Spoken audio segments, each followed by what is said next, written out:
even when you don't want to get out of bed. So I appreciate you being here. Very excited today to introduce Silke Jolowicz, who's going to talk about sustainability and assessment and sort of give you a different idea of how to incorporate global affairs from a business perspective and also sort of a sustainability perspective. We need to be able to grapple with these issues, and we need to be able to sort of think about how we evaluate the different structures we're in. So I'm very happy to have you here today. Thank you so much for coming to our colloquium. Thank you for inviting me.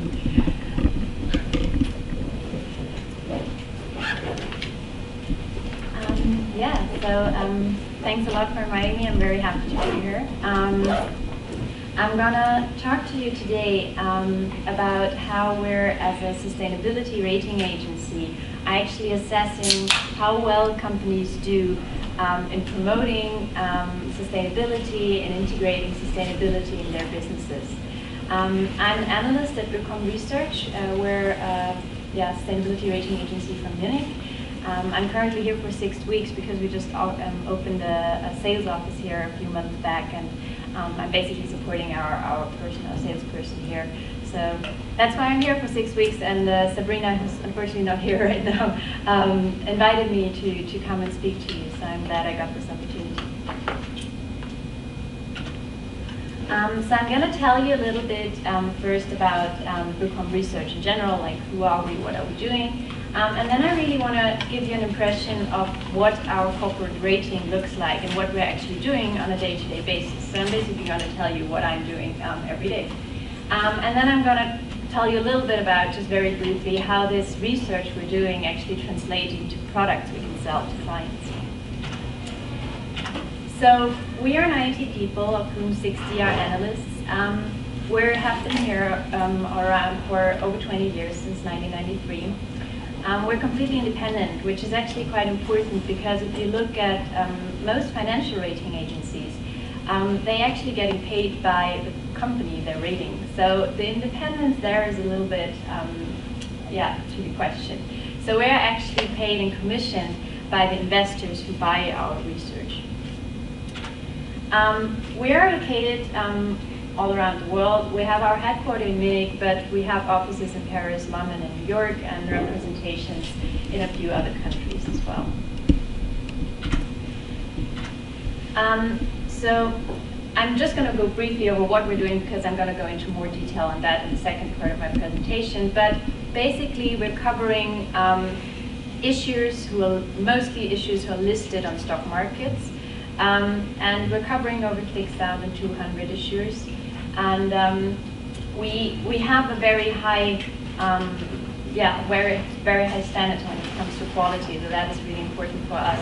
We're certified against several different standards who assess the quality of sustainability rating agencies. And for whom are we actually doing all that? So we have over 140 clients worldwide, and this is all kinds of investors. So we actually have insurances, faith-based institutions, banks, family offices. So a whole spectrum of clients really. And our research influences over 600 billion euros currently. And just to give you an impression, that's kind of an extract of references of companies we're working with. It's many European and German companies, but you might know Munich Re, which is one of the largest insurance companies in the world, or Deutsche Bank, for example, are clients of us as well. So why are investors actually doing what they're doing? Why are they buying our research and integrating it into their investment strategies? There's basically two different kinds of motivations investors have. One is a risk and return strategy. So they are actually thinking, well, some sustainability aspects might actually have an influence on the economic performance of the company. For example, climate change, depending on how the regulation goes, might actually, like a company that is not well prepared to react to climate change, might have a disadvantage economically in the future. So there are companies who actually just integrate the research we are doing into their normal risk analysis. And then on the other hand, or on the other end of the spectrum, there are many gray areas in between as well. you have companies or investors who actually have very strong ethical opinions about what they want to invest in and what not. You often find faith-based institutions rather on the right side than on the left. So they just have their own ethical values which they want to take into account when actually doing investments. This is also often true for foundations. So for example, you had reports about the Gates Foundation who were criticized for actually investing in companies that were doing harm while trying to, on the other side, promote global sustainability. So it's also a reputational risk for investors, especially foundations or faith-based institutions. You had the Norway pension fund, which is actually one of the largest pension funds in the world, divesting from palm oil companies in Asia for environmental destruction.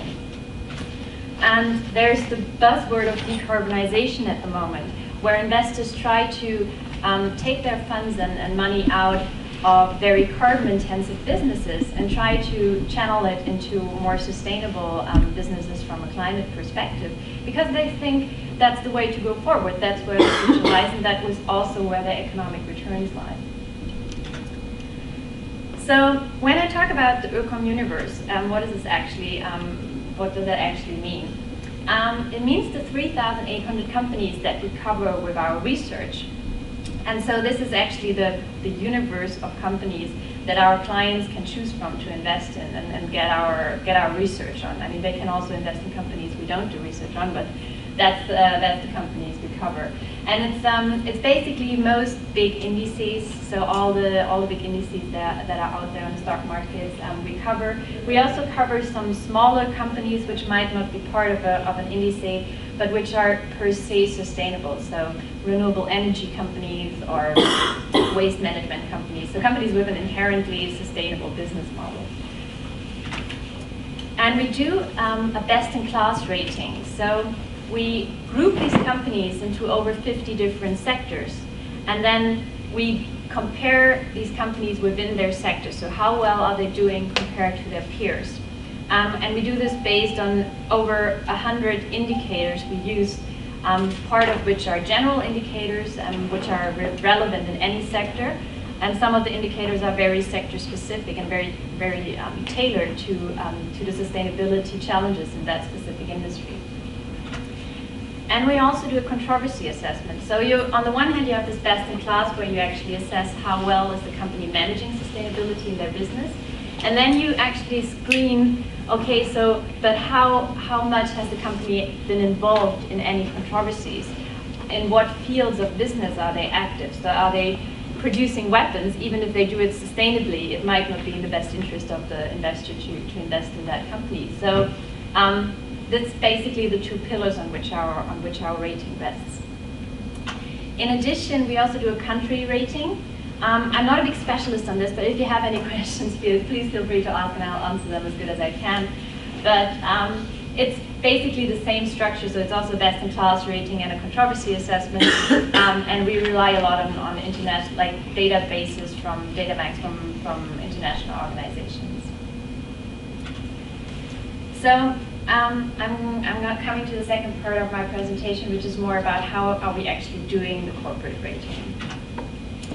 So this is basically the whole rating process, and I know that's a lot of information, so I'm going to take you through it step by step. But this is basically what I go through with every company I'm rating.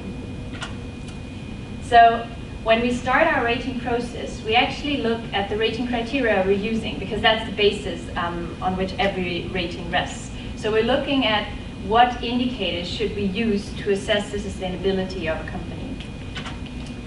And every indicator we're using, every criteria we're using, has to be in line with our understanding of sustainability. As you might know, sustainability, if you ask 10 different people what they understand, what sustainability means, you get 10 different answers. So as a company working in sustainability, you have to be very transparent about what do you actually understand under the term sustainability.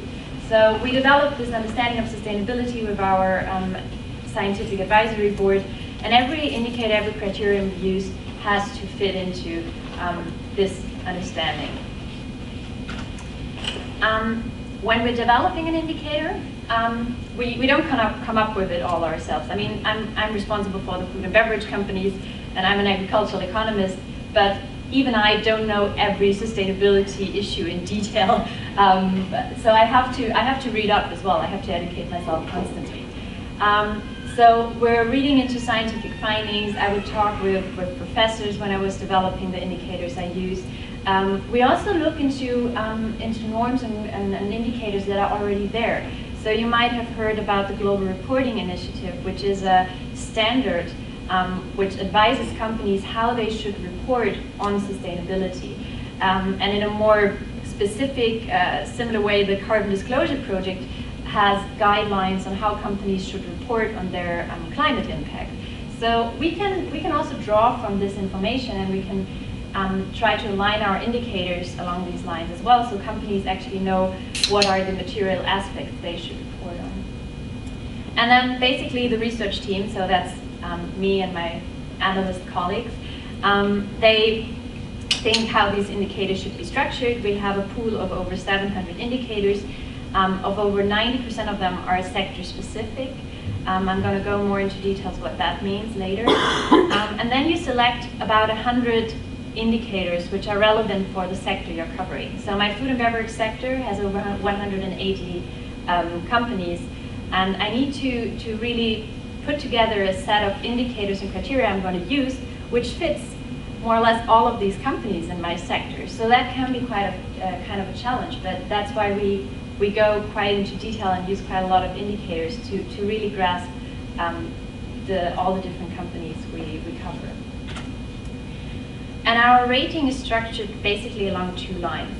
So the social part of the rating covers staff and suppliers, society and product responsibility, and corporate governance. The environmental part is more on environmental management, products and services, and eco-efficiency. To give you some examples, staff and suppliers would be something like freedom of association or supplier standards. This is basically important in any sector. So any sector, every sector sources something, so they should have standards, labor standards their suppliers should adhere to. Every company should respect the right to freedom of association. So these indicators are actually, to one degree, to a certain degree, integrated into every rating there is. So every company is expected to have basic standards on these indicators. When we come to society and product responsibility, as the name suggests, it's a bit more sector specific because the products are very different. So you have human rights, which is important for every company, but product safety is very different if you're looking at a software company or if you're looking at a food company. So there we have different indicators in these sectors to grasp these different sustainability aspects. And corporate governance and business ethics is basically how the company is governed. So is the supervisory board independent? Do they have guidelines regarding corruption? So again, these are actually relevant for all the different companies we are covering. When we come to the environmental rating, there's the general environmental management. So how is the company actually producing its products and services? And there we expect just basic environmental management, a basic strategy to actually address climate change. And depending on how exposed the sector is to a certain risk, this might go more into detail or less depending on what sector the company is in. When you come to products and services, this again is much more sector specific. So it depends a lot if you have a bank or a food and beverage company, if you need to look at raw materials or if you need to look at biodiversity or what other topics there are. So this segment, or this section of the rating is very much tailored to the sector the company is in. And then eco-efficiency, it's basically assessing the efficient use of resources. So we look at if the company has a decreasing trend regarding their energy use, regarding their water use, and so on. So we revised the criteria. We got input from external stakeholders to do this. We created the rating catalog, which are these 100 indicators, plus minus 20 or something, we're using to rate the company. And then we're drafting the rating. To do that, we actually look at all the information out there on this company regarding sustainability. So we're going on the company website, we're reading through their reports. So what I'm doing on a daily basis is reading a lot of sustainability reports, reading a lot of NGO reports, because that's the second part coming in. So we're not just taking the company information and say, oh, well, that looks great, so you're going to get a good grade. We're actually looking at the information provided by external stakeholders as well. So we're reading NGO reports, we're reading union reports, newspaper articles, and we're continuously screening if there's any report about a controversy the company might be involved in. And we're taking both of these areas of information into account when drafting the rating. So to give you an impression, that is the website of MAN. They are, I think, a Swedish machinery company. They are known for their trucks. And that's all the information they have on climate. So they have a very thorough climate strategy. They're acknowledging the responsibility they have for climate change. They set themselves a concrete and quantitative target which can be assessed. So they give us a baseline, they give us the year they want to reach this target. They actually also tell us how they want to reach this target. So an analyst would need to read through all this information, and then we have quite strict guidelines on how to assess this information. So you're not just going to the rating and say, okay, they have a target, that's fine. We have very detailed guidelines on what we expect from a target and how it has to be structured for us to give a good grade for this target. And the reason for that is that we want, we're dealing with a lot of qualitative information.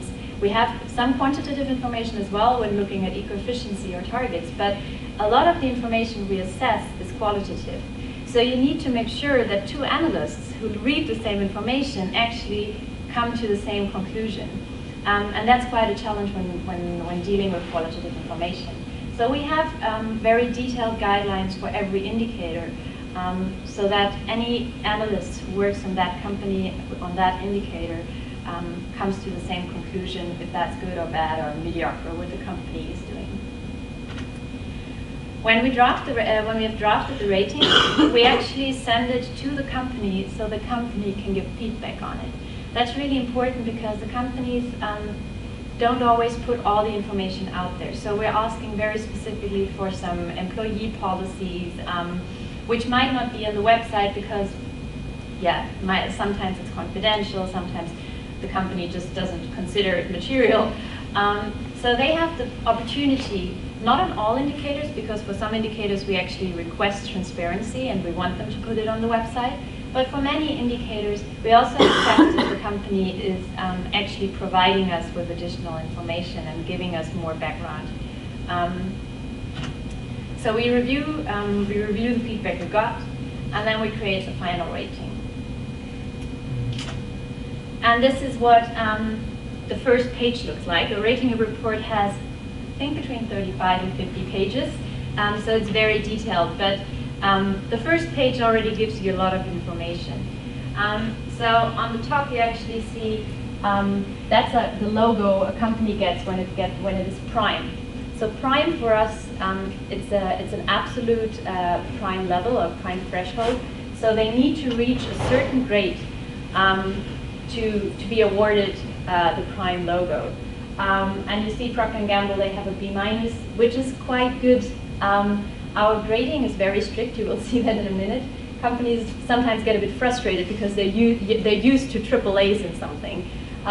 We basically, I think there are 5 companies in our universe who are in the A sphere of grades. So B- is pretty good from that perspective. And the reason we are so strict with these grades is because we just say there are very little companies that are truly sustainable. So they would need to have a really sustainable business model and then manage their production operations very well to really be sustainable. And that's very hard, especially for listed companies who are usually quite large and global companies.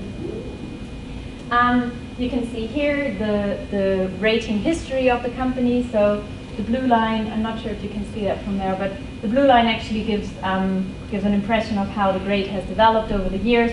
the gray line gives you an impression of how the sector has developed over the years.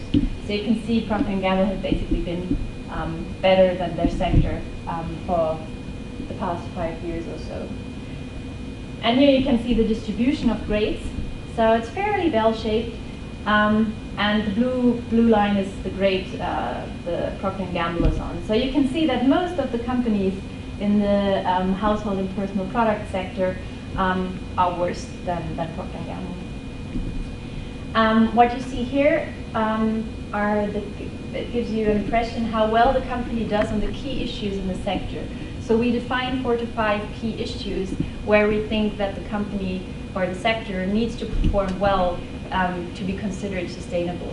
So for food companies, this would be consumer health and nutrition, or water, climate. So we assess how well the company is doing in these areas compared to their peers. And last but not least, you have the controversy assessment. So how many controversies was the company involved in, also compared to how many controversies I think the worst company in the sector had. So yeah, this gives you a quite good snapshot of how the company is performing. But as I said, there's like 40 more pages coming after that. So yeah, we're doing quite a detailed analysis. So when the final rating has been put together, it is transferred to our clients through our data bank. So basically, our clients buy access to our data bank and to access these ratings. And every company gets a copy of their rating. So every company is aware of what rating grade they got. And just to show you some rating results, as I told you, like the excellent would be a grade in the A plus to A minus, and that's only 0.13%. So that's 5 companies. They are solar panel producers, I think. So there's really not a lot of companies we consider excellent from a sustainability point of view. There are a few good companies, so they are in the B range. A whole lot of medium companies and a lot of poorly performing companies. So it is quite difficult to get a good grade in our rating logic, so this distribution shows you why our prime, like we consider a company prime already when they come in the food and beverage sector, if they have a grade better than C+, because that's already only I think 15 companies at the moment from my 180. So it's it's difficult, but they have a lot of challenges in their sustainability management as well. So it also reflects the true situation at the moment, that a lot of companies do a lot of work, but they only started about, I don't know, 10, 15 years ago. So it needs time to actually be sustainable in every part of your business. As I said before, this was the rating itself, and then in addition we do this, or the rating assessment, and in addition we do these exclusion criteria. So you have the controversial business areas, which is basically a product view. So what investors who just don't want to invest at all in, for example, alcohol or weapons or tobacco. So we screen all the companies we have and enable our clients to exclude all the companies that are active in a field they don't want to invest in. And in addition, the controversial business practices are screening the companies for potential controversies they were involved in.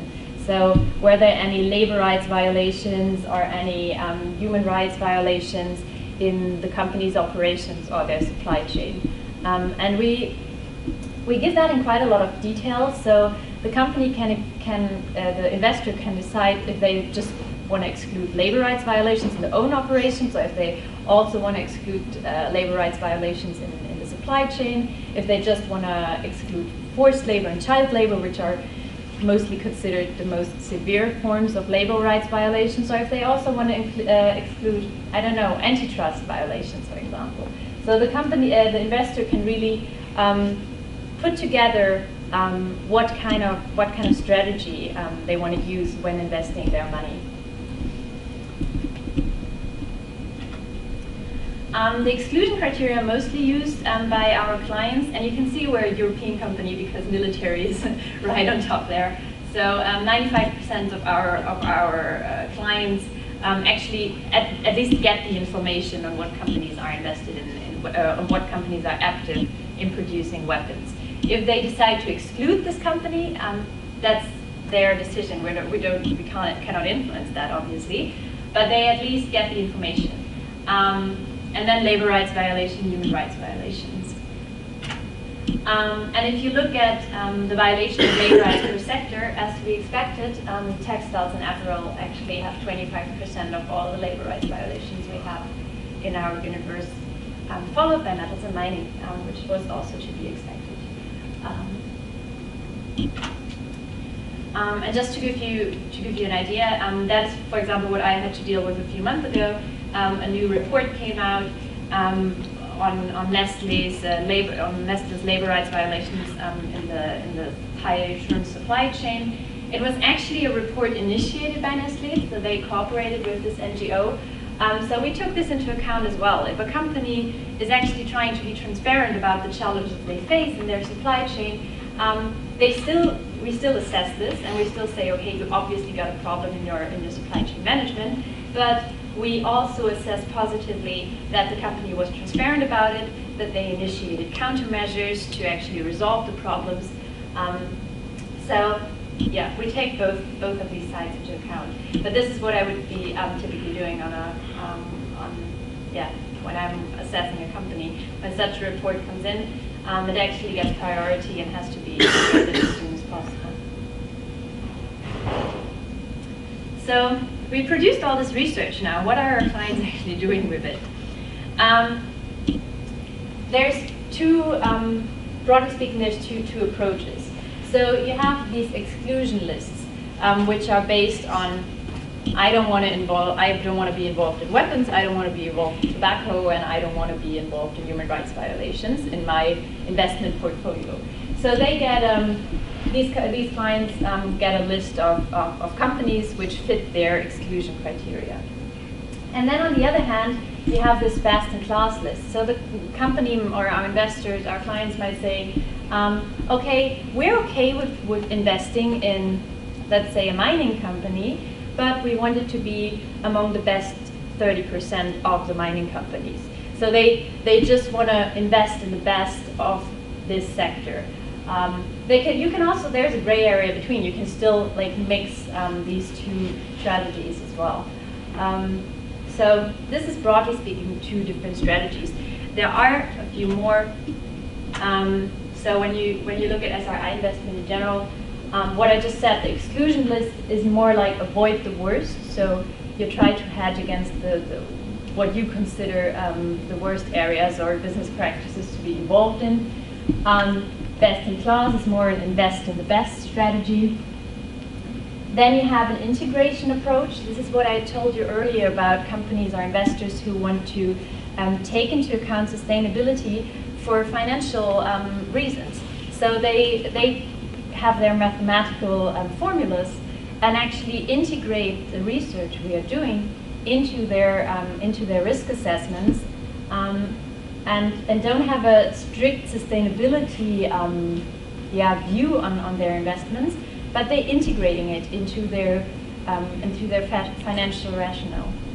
And then there's the engagement strategy, which is basically getting into dialogue with the company. So these investors approach the company, they go to the annual general meetings, and they file resolutions or they write letters to the company saying, well, we would like to invest in you, but your climate change strategy is not as good as your peers. So if you get better in that area, I mean, we might actually be able to invest in you. Could you get back to us on that? So this is trying to get into dialogue with the company. Yeah, so that is, I actually finished with that slide and wanted to give you the opportunity to ask me some questions on what I just presented. I have some backup slides if you if you want to ask anything about the country rating. But yeah, I hope I gave you some insights into how our business model works. Thank you for your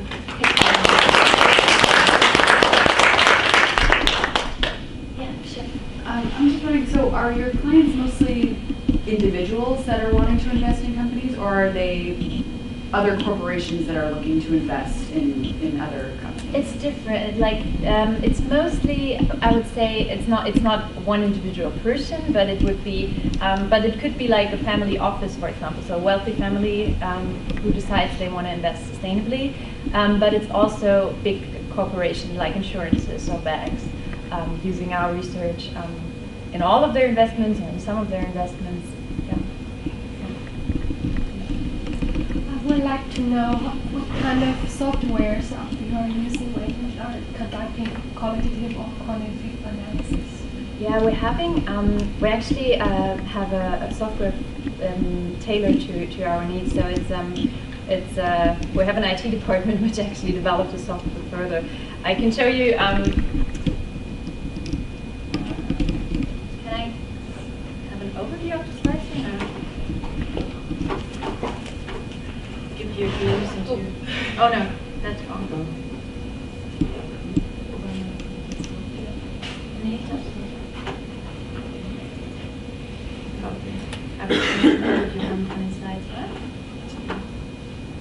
Anyway, so we have I have a screenshot of how our software looks like, but it's not that important. So basically, we have a software tailored to needs we have, and then we have a link so that investors can actually draw the information from our data bank. And the output is mostly, like the companies use the output mostly as Excel sheets. But we're not working with Excel, we put it into our software. Yes. So it's your own produced software? Mm-hmm. Exactly, yeah. I have a quick question. How would you then rate the company based on the third-party practice? Especially when it comes, I did some risk assessment in mining companies where you have insurance companies making money or investing in a third party, which is a plant or something like that. At the end of it, they have some human rights violation in terms of the practices. Now, how would you then rate that primary investors based on third-party practice? You mean how we put together like the information we get from the company and then the third-party information we get, how we put that together? Or? Yes. Okay. Because I assume that their policies are sometimes a bit different. Yeah, definitely. Actually, you can see this here. So this is a glimpse, like that's what I'm working with every day. And this is, I think that's Nestle actually, yeah. And so here you see, that is where we're rating the policies of Nestle. So we rated they have a supplier standard, they have procedures to ensure compliance with that standard, if they support key suppliers regarding these standards. And then you have the major social controversies. Usually this is weighted with 0. So if the company had no controversy, then only their policies would go into the grade, into the overall grade, which is a C- here now, because the grade is actually downgraded by 50% because of the controversies. So this is how, depending on how severe the controversy is, the downgrading can also be higher or lower. So the maximum downgrading we get would be 80%.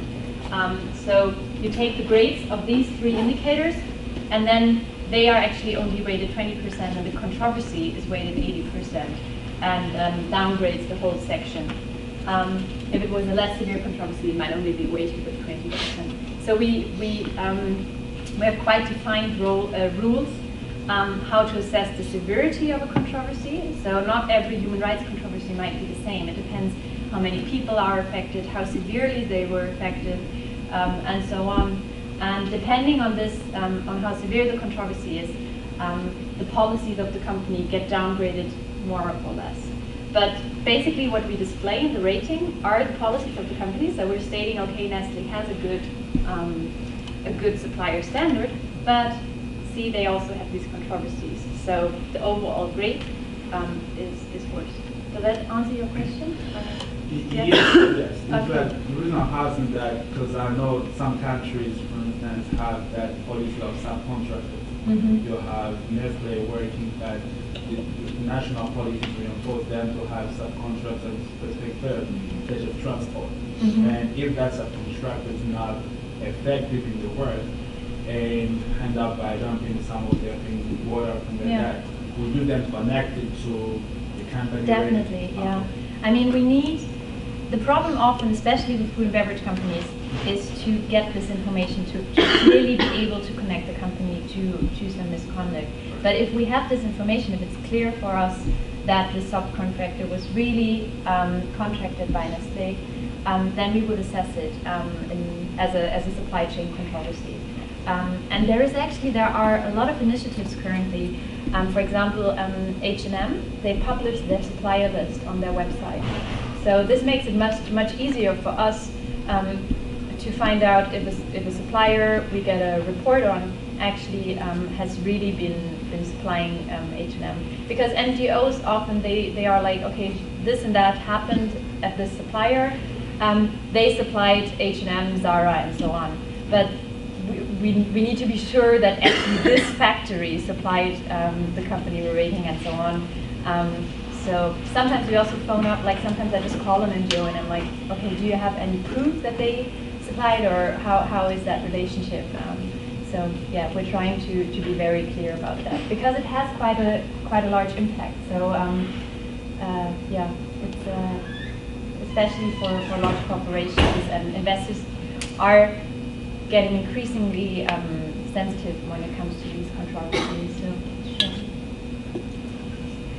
There are so many trends right now, I guess over the last 10 years, to be fair trade, green, eco-friendly, and the marketing is really strong, but the certifications don't always carry any weight or have any merit. Mm. So how do you sort of butt up against the marketing, right, of these labels and actually get this like really systemic weighted ratings out to not only investors, but just like everyday people, right? So how would you call out a company and say, well, actually you're not fair trade, or you're not eco-friendly because in your chocolate supply chain you're using kids. So does it have a wider access other than It is, I mean, basically the information we have here is our product that we're selling. So our primary target are investors and not everyday consumers. Also because we're rating the company as a whole. So we're not rating the chocolate Nestle sells or the milk they're selling, but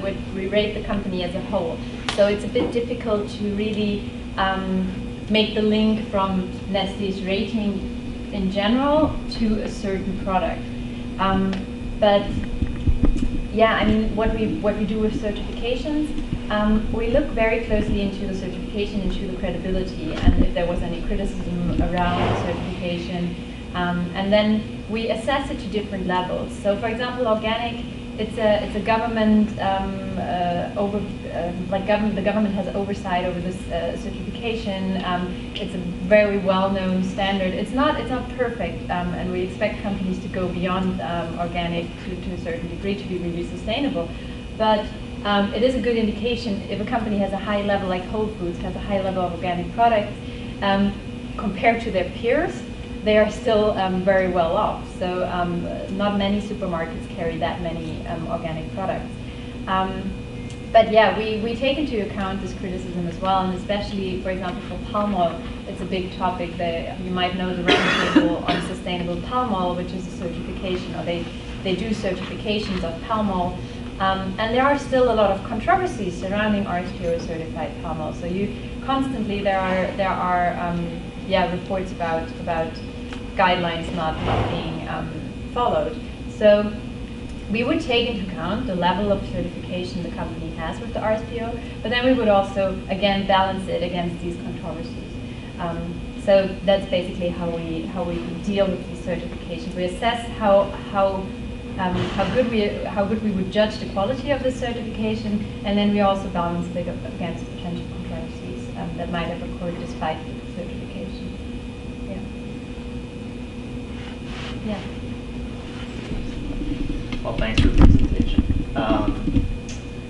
So yeah, I had a question through all the ratings, I guess, that you've seen, do you see like any trends maybe, or like in the quality of the rating based on maybe how austere government policy is towards addressing various environmental and just sustainability, or maybe on like how industries or specific industries are much better than others, or is it just like all over the place? Really, it depends on the company. It depends, like where the company is incorporated has a lot of influence, because for example India has a new regulation that companies actually need to report on sustainability to a certain degree. France has had this for a long time. So French companies actually need to report in their annual reporting about their CSR efforts, which also led to sustainable investing being a big issue or big topic in France. It's a huge market for sustainable investment. So government regulations definitely influence at least how good companies report. And then I guess if a company has to report, they don't want to just report, okay, we don't have anything. So that also is an incentive for a company to actually get involved and to see these guidelines and see, oh, we don't have anything on suppliers, we don't have anything on this or that. So this can definitely steer companies into the right direction. So that's not so much sector specific, but more on a regional level. And then the whole investment, the impact of investors on sustainability, we can definitely see that companies try to accommodate all the different guidelines that are out there. So the Carbon Disclosure Project, which I talked about earlier, that's actually an investor-driven initiative, trying to get companies to report very structured about their climate impact. And most big companies, at least European and US companies that I work with, now report along the lines of the CDP, and that's just one initiative. So they have to reply to more initiatives every year. And for them it's also difficult to have this kind of reporting that accommodates all these different needs of all these different initiatives. So what we see is that reporting, I actually just read the report of Nestle. I just realized I drink Nestle water. And their report is nearly 400 pages now, because they need to address all the different kinds of requests they get regarding their sustainability strategy. So that is something, and I just was at a talk a few days ago, where they also said that what they see, especially with the European companies, is that they also, the reporting and the quality of the reporting and the scope of the reporting has increased a lot in the last years. Yeah. Well, now I have two questions. So how does that, well, first of all, super interesting. I can't believe that Coca-Cola is top of the food and beverage list. It's not Coca-Cola, it's Coca-Cola Enterprises, who are a bottler of Coca-Cola, only active in Europe. But I always get questions about it. It's bad for the food and beverage sector. But one question is, how do companies actually respond to you? That would be my question, then piggybacking on his question. So how does that, because Nestle obviously has a lot of money, how does that affect medium enterprises, or you're not looking at small ones, but I think all this reporting, that's also a UN question, I guess, it's happening on your global compact experience, but how do smaller companies that just don't have the resources to write all these reports, how do they deal with that? Do you know that at all? I'm going to start with the last question, and then you have to repeat your first one. So we actually have small companies in our universe as well, and we have rules about, so companies with less than 500 or 100 employees actually don't have to, we don't use our full set of indicators on these companies. So we have a bit of a softer approach for these smaller companies to also take into account the fact that they might not be able to have, some of these companies are so small that Nestle's sustainability department is larger. So you have to take this into account to some degree. But what we also see, true, Nestle or H&M have large sustainability departments, but they also are in the focus of NGOs. So this kind of balances it out a little bit. So you get much more NGO reports on these large companies, which are also very active in the sustainability field, than you get on the smaller ones. So I think that there is a kind of balance between, or that our rating actually is kind of balanced regarding these aspects. But Yeah, I mean, sure, it's some companies have more money to influence the narrative around them, but they also have, I mean, a company like H&M or Nestle also needs a large department, because I think Nestle has over 1 million farmers they're working with. So even if they have great policies, implementing them with all the different farmers takes a lot of resources as well. And so a smaller company might not face the same challenges, because they might have much more direct supplier relationships, a much smaller set of suppliers. So I think in the process it's balanced out. Sorry, your second question was? It was just like, how do companies actually respond? Like, have you seen that based on your reports, maybe they've changed something, or have you gotten like really angry responses, or how do they interact? It depends a lot. I mean, there's some companies don't respond at all. We get, I feel we get more, at least in my sector, more responses. So we actually have companies approaching us being like, oh, so this and that investor told us we should approach, we should get better in this and that respect. Could we work with you? And we're like, well, we're doing the update next year, and you will get the rating, and you can give us feedback for a start. So the companies tend to get more responsive from my subjective view. But yeah, there's all kinds of different replies. You have the companies being very accommodating, like trying to really figure out where we see their weaknesses, and trying to get. It's I mean, for a sustainability department, it's kind of an ambivalent, is that a word in English? Situation, because basically what we're doing is we're rating their work, right? I mean, the sustainability department gets, we're kind of grading how well they did their homework. But on the other hand, they can go with this rating to their board and be like, see, like, we need to do something, because, like, as we told you, our climate change strategy is not so good, so we need to invest money in that. So we can be a tool for the sustainability department, but we can also be, yeah, a kind of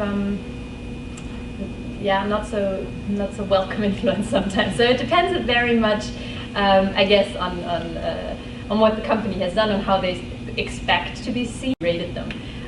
So we definitely have sometimes companies which are not happy with how they're rated, but most of the companies I dealt with, they are actually very much interested in what we see as strengths and weaknesses and how they respond to them. And how often do you update the report? Again, sorry? How often do you update the report? We do a full update, so we're reviewing criteria and everything every 2 years, and then in the years between, we integrate the report where you don't go back to the company. So the company has an opportunity to get feedback every 2 years or so. Yeah. Any more questions? Okay, then thanks very much. It was really a pleasure to be here. Thank you.